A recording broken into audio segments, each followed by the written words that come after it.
Dernière question qui a été posée d'ailleurs en substance par la salle. Et ensuite, on va enchaîner avec l'autre table ronde qui sera très complémentaire d'ailleurs de celle-ci. Je vous la pose à tous les trois. Qu'est-ce que vous attendez de l'éducation nationale pour justement parler de la mondialisation? Sylvie Brunel?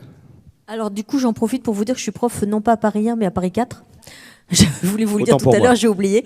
Ça s'appelle Sorbonne Université parce qu'on a fusionné, on est devenu un truc énorme.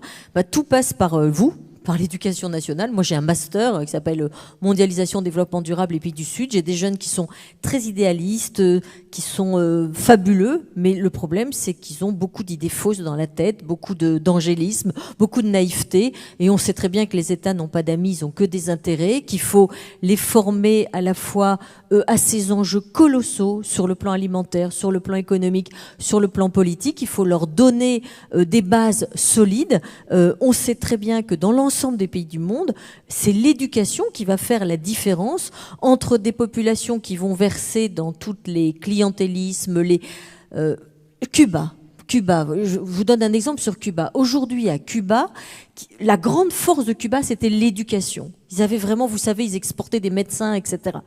Aujourd'hui, à Cuba, comme le salaire reste de $15 par mois, il vaut mieux être dans le tourisme qu'être médecin, qu'être professeur. Donc on est en train de perdre ce qui avait fait cette force de Cuba. Donc on est en train, dans un certain nombre de pays, de faire une machine arrière, retour arrière.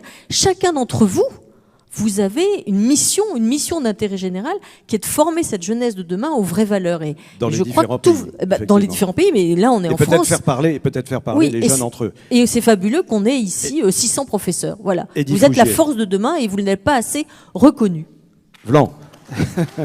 Eddy Fougier. Rapidement, parce qu'on avait 5 minutes de retard à l'allumage, on n'aura pas plus de 5 minutes à la fin de ce débat. Allez-y. Moi, je ne vais pas faire un discours pour dire combien c'est important, mais effectivement, on le voit, l'une des clés, et on l'a dit dès le début, c'est certainement l'écart important entre la perception et la réalité.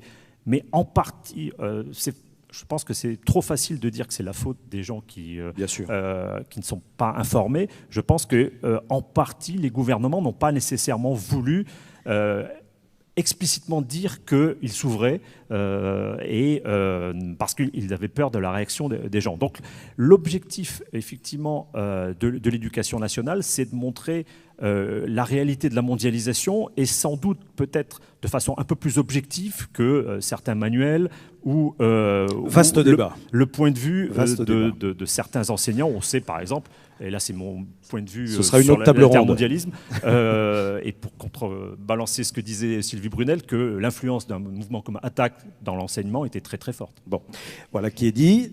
Madame Moi je dirais un rôle fondamental pour développer l'esprit critique. Je pense que c'est le point central et la capacité d'analyse et les outils d'analyse à l'heure où je pense que c'est une banalité de dire que les réseaux sociaux contribuent largement à former les opinions et ont tendance à ce que les gens restent dans leur sillage d'opinion puisque c'est par réseau, etc.